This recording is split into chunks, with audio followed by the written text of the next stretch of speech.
Folks, award season is blessedly coming to an end. I don't know about you, but I'm ready to look to the future. But one last video looking back to the past. I have some categories for movies of 2025, and I'm going to kind of neatly slot in some of those films. Some are, yes, Oscar players, but others are kind of undersung heroes, and some movies that I absolutely hated and baffled me. So we're gonna run the gamut. If you would like to see my entire rating of films of 2025, I watched 140 movies in that time period. I have the full list linked in my letterboxd down below. So make sure you check that out. If I don't talk about a movie that you think should get some shine, you can go down there and see my thoughts on it, or you can ask me in the comments. We are going to start with the biggest industry shakeup movie of 2025, and I do not think that this can go anywhere else except Sinners, because, I don't know if you've heard, but Ryan Coogler is going to retain the rights to that film, I believe after a 25-year period elapses. Now, if you are not in the film industry or the film business, you may not understand why this is such a big deal. You may think, of course, an author or a director should have the rights to their artistic work. Not so fast, my friends. The history of the studio system in American movie making is too fraught and long and broad to go into in a YouTube video like this, but there are great resources for you to understand why authors, writers, directors, actors do not often own their likeness or their intellectual property, and it is in fact a product, a commodity of the studio in which that movie was greenlit and created, just to kind of put a bow on it. Coogler, one of our foremost directors, was able to negotiate with Warner Brothers the rights returning to him after, I believe, a 25-year period. This has massive implications for the studio system, for filmmaking in general. If a filmmaker can gain back rights to their own product in perpetuity after a set period of time, this kind of puts the whole studio system off kilter just a little bit. And in the age of AI, in the age of intellectual property becoming incredibly important, we've seen Disney make deals with AI companies to license out their characters. We've seen actors trademarking their likeness so that they cannot be used in perpetuity by AI video generating companies. Owning your intellectual property is going to be incredibly important.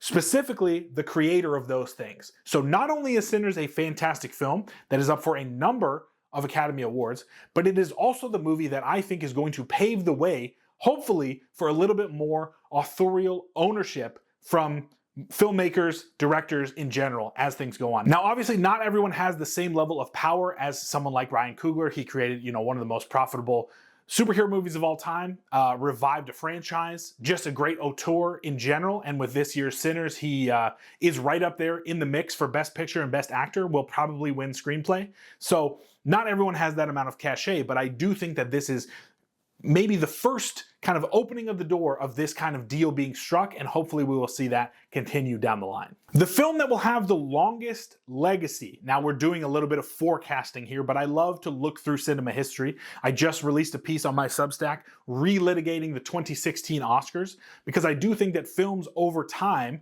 gain cultural standing or lose a lot of reputation. As culture shifts, as we rewatch these films, I think that things kind of switch up. So I'm doing a little bit of forecasting here, but I do not think that there is a more powerful film that was released in 2025 than Ari Aster's Eddington. This is an incredibly difficult watch. Obviously, this is a COVID movie 5 years after we all were locked inside and collectively lost our minds, and we are still dealing with the ramifications of that. And this movie does not shy away from that in any way. This is an incredibly real, but also incredibly depressing look at where our society is going. The final shot of the film, looking down on a data center, as we just discussed, with the implication of AI in our art, but the implication of AI and technological advancement in general, in just life.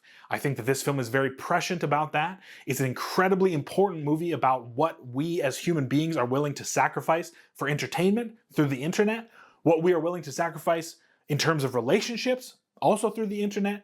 I do think that this movie was so difficult for people to watch that a lot of people missed it. But I think over time, this movie is going to have the greatest of cultural footprints. Now, obviously, I could be incredibly wrong, but I remember sitting in the theater watching this movie and thinking, this is not only a movie for 2025, but this will be an impactful movie for wherever we are in 2035 and beyond. The best movie to see as a parent is also the worst movie to see as a parent. I will explain to you why, and that is Chloe Zhao's Hamnet. This is an incredibly difficult watch, but I was talking to my wife about this, and she loves this book and is excited to see the film, maybe when she's a little bit more emotionally stable. We have just had a daughter.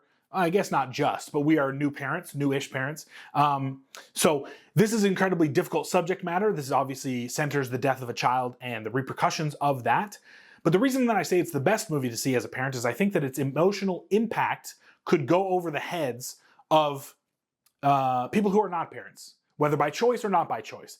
I will speak to my own experience. As I was discussing with my wife, if I had read this book or seen this film as a 24-year-old dumbass, that is what I was.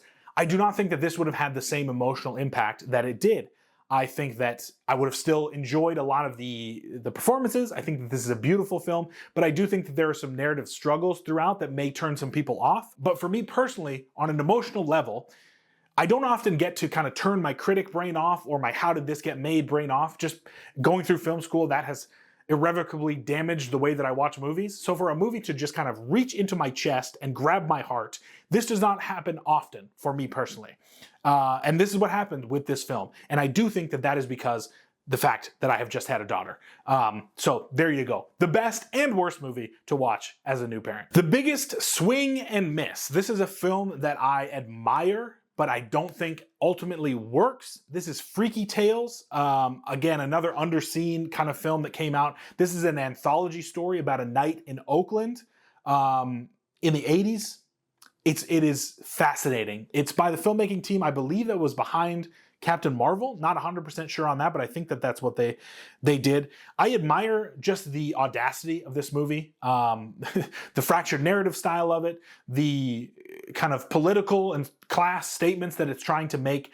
Ultimately, I do not think that it works as a movie.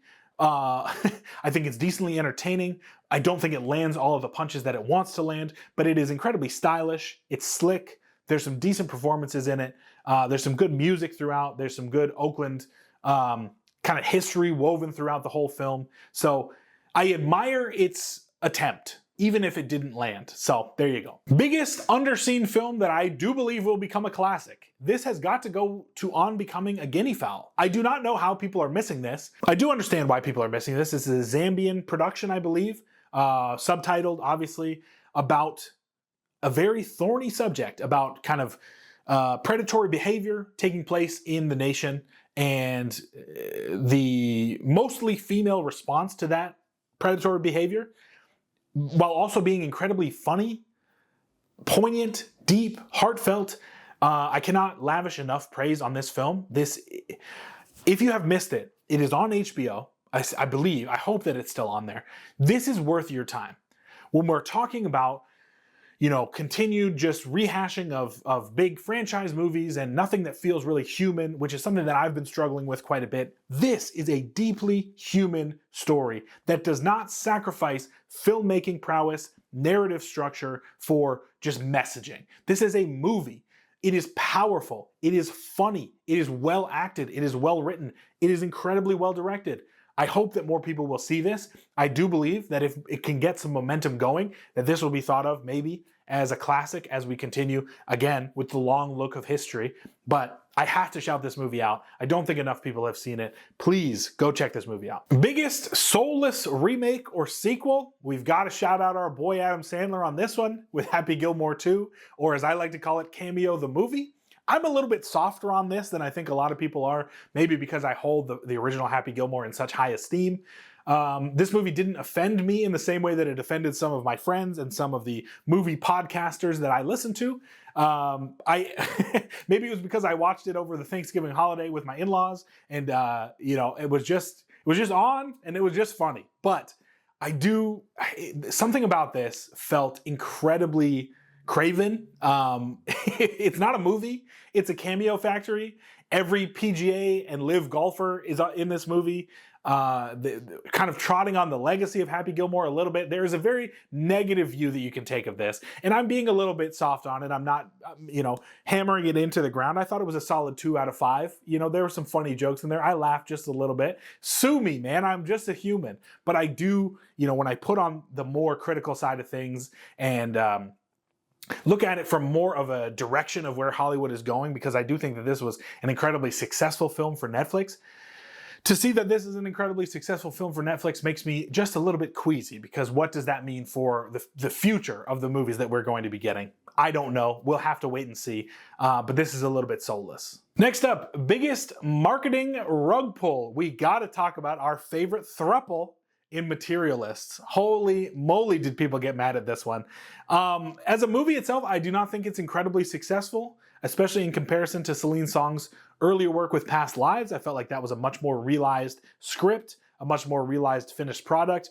This movie has a lot of grand kind of ideals that don't really come to any fruition for me personally, although I have been happily married for 10 years and have not had to use a matchmaking service, so I don't have a lot of personal experience in this way. Why I want to highlight this film is because this movie was marketed kind of as a romantic comedy follow-up to Past Lives, and it is not that, and people got big mad. I think marketing film is going to be an incredibly interesting discussion and topic going forward, because people don't want to go to the movie theater anymore. At least that's what the narrative says. I'm at the movie theater 2 or 3 times a week, and I do see a decent amount of people there. So people are still going. Younger folks are still going. And I think that we're in a little bit of a transitional period in terms of how we market films, how we get people engaged to go to the movies. We're in kind of a, Hot Ones kind of challenge style marketing press tour deal. The old sit down, step and repeat interviews aren't really working, so we need something more extreme to get out there and sell the movies. But I do think maybe we're coming out of that just a touch. No shade of Hot Ones. I think it's a perfectly fine show, but I do think that it's kind of indicative of the more extreme measures people have to go to market. Marketing companies are trying to find anything and everything that they can latch onto to push a film, to get it out in front of audiences before it opens, to get any box office revenue. So I just think it's something to monitor. And I think that this film really captures that kind of push and pull of, well, how much can we actually tell them about the movie? Will they come? Do we need to kind of sidestep a little bit of the thornier elements of a film? I just find this fantastic and fascinating. I love this kind of press cycle and the outrage and the letterbox reviews of this for a movie that was just mediocre for me personally. But to see, the 5 stars and the 1 stars kind of clash on this one was really funny. The most baffling movie I saw in 2025 was Honey Don't. I still don't know what this movie was about or for or why it was made. It's I don't really have much to say. I think that that if you've seen this movie, I think you came out of the theater wondering the same thing that I did. This is incredibly poorly structured, it's poorly written, from a director of such high caliber who has created some incredible, indelible works as a Coen brother.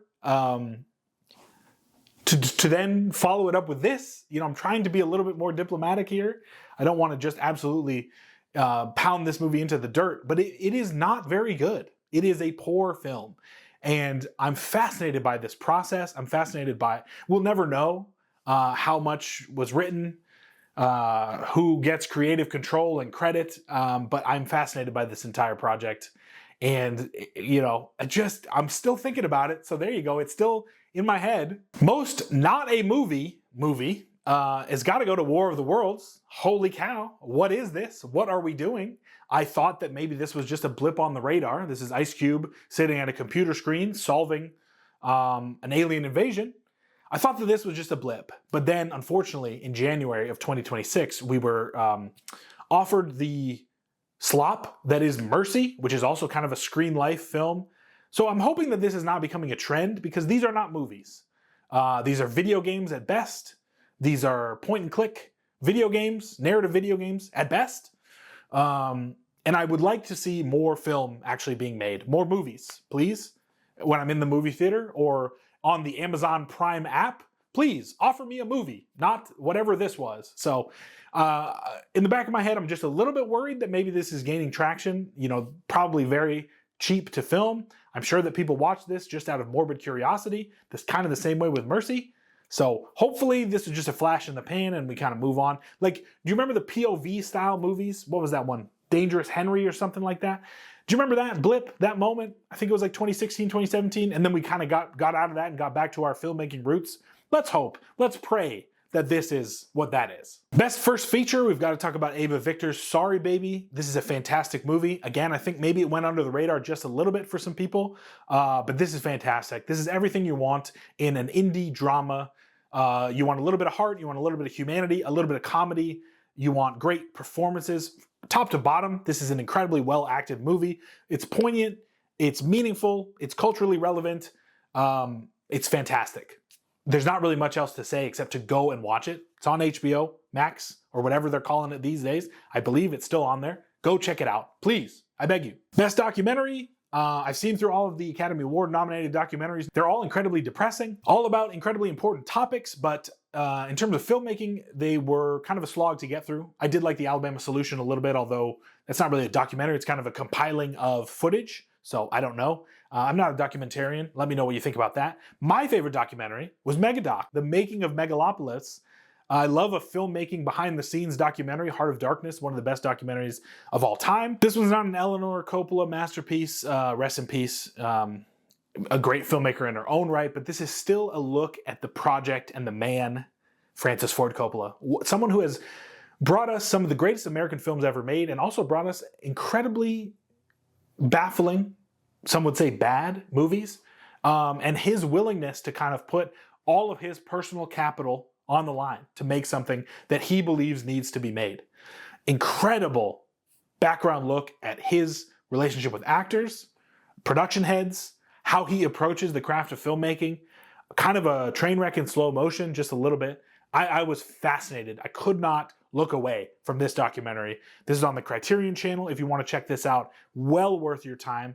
Even if you haven't seen Megalopolis, which I don't know if a lot of people have seen it, it's still incredibly worth it, just for a deeper understanding of what makes an artist tick, an artist kind of towards the end of their life, running out of stories to tell, and maybe one last story that he's attempting to tell that's been on his heart for a really long time. I found this to be fascinating. Best comedy has got to go to One of Them Days. Again, it's on Netflix. Go watch it. If you haven't seen it, it's hilarious. It's so funny. SZA, Keke Palmer, fantastic. Special shout out also to theatrical release Naked Gun. I thought that was actually pretty good. A solid 3 out of 5, but for comedy, that's Citizen Kane, man. We're not making comedies anymore. I think One of Them Days is fantastic. I do wish that it had got a theatrical release. Unfortunately, this is the world we're living in. It's just a Netflix movie. They are making a second one, but this movie is so funny. It's a comedy for comedy's sake. It still has a solid narrative thrust, but it's jam-packed with jokes, with visual gags, with incredible vocal performances, with incredible physical performances. Keke Palmer and SZA are so funny in this duo. They play off of each other so well. Just a great movie. A great movie. 90 minutes, super fun. Get a group together, throw it on Netflix. You will enjoy it. Biggest surprise, biggest movie I didn't see coming. Unfortunately, I try to watch a lot of movies that are straight to streaming. I try to get a look at the landscape that is film in a specific year. So because I say unfortunately, because a lot of the times, a lot of these movies are just kind of dumped on streaming and you get a lot of slop, you get a lot of garbage. But something that I clicked on that I wasn't expecting, Steve, this is a fantastic kind of portrait, a look at a teacher in a school system, home for troubled youth. Cillian Murphy, kind of coming off of his Oscar win, I believe this is his project afterwards. Incredibly low-key, lower budget, but still really well made. The filmmaking makes you feel this claustrophobia of living in this school/boarding house, dealing with some of these, troubled youths and trying to guide them while dealing with your own personal struggles as well. His performance, Murphy's performance in this is great. The performances of all the child actors or the teen actors, I felt really propped the movie up. This is where you can get in a lot of trouble with these films, something that centers on younger actors, maybe less experienced actors, but I felt that they all acquitted themselves very well. This was a huge surprise. I threw this on thinking that it was just gonna kind of be meh, and it has stuck with me. I've really enjoyed this. It's on Netflix still. Please give it a go, give it a watch, and let me know what you think. The best scene or sequence in a film that I did not enjoy is gotta be Josh O'Connor in Wake Up Dead Man. Specifically the scene where he is talking to someone in his flock or congregation on the phone about, I believe, a loss in their family. And I did not enjoy this film very much. I'm not a huge fan of the Knives Out franchise in general. Like the first one, thought Glass Onion was insufferable. This movie kind of sits somewhere in the middle for me. Probably a 2.5 out of 5, 3 out of 5 maybe. There's, the detective part, the mystery part of this movie is completely lacking. But the power of this movie is its discussion of religion, its discussion of what religious figures should actually be. And I think that there is no stronger part of this film than that discussion about what a pastor, what a priest should actually be doing in times of crisis for his flock or for his congregation. And this discussion, this call in the middle of a murder mystery, Rian Johnson's courage and willingness to slow the film down completely and to give this moment the power that it deserved. This was not a movie that I enjoyed, but this specific moment was incredibly powerful. And honestly, without this moment, I would have absolutely hated this film. So I'm so glad that it was included. Check the movie out. Let me know what you thought. This is a divisive opinion. I've heard a lot of people absolutely love this movie. So let me know if I'm in the wrong on this one. Speaking of being in the wrong, my biggest potential miss this year, a movie that I did not enjoy, that it seems like the general public, based on Letterboxd reviews or IMDb score, or discussions with friends, or podcasts, videos about film, Roofman. Derek Cianfrance's newest film, starring Channing Tatum and Kirsten Dunst.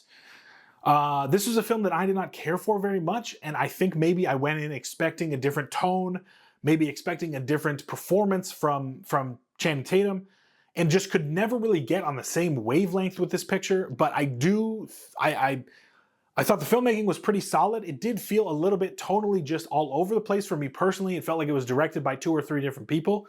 I've heard from people that love this movie.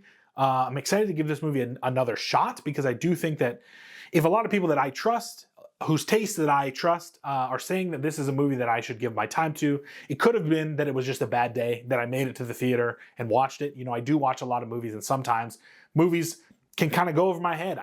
I miss, getting on the film's wavelength within the first 15 to 20 minutes, and then I can't really catch up with it or get anything out of it past that. So this could be one of those moments. We'll see. I'll give it another watch. So those are just some random categories that I made up to talk about movies that I think are important, whether they be great or terrible. Hopefully, this was a good capper on the year that was 2025, and we can look forward to some incredible films coming out in 2026. There have already been some great ones. I really enjoyed The Bone Temple. I really enjoyed Nirvana the Band, the show, the movie. There has already been some great stuff, and we are trending towards some great stuff towards the end of the year. So this is just my kind of capper on 2025, my closing ceremonies for 2025. We'll have, I think, 1 or 2 more videos focused on the Oscars before the Oscar comes out. Those may already be out. I'm not 100% sure, but make sure you're subscribed so you can check those out. We're talking physical media throughout the year on the channel. We're going to do a physical media wrap up towards the end of March here, and we're just talking about contemporary film releases. I have a new movie review for Maggie Gyllenhaal's The Bride on my Substack. Check that out if you want a little bit of reading content. Thank you so much for subscribing and liking the video, coming along on this journey, talking all about movies. What was the last great movie that you watched, or terrible movie that you watched? I just want to talk about them with you. Let me know down in the comments. Thank you so much for watching. I will see you next time.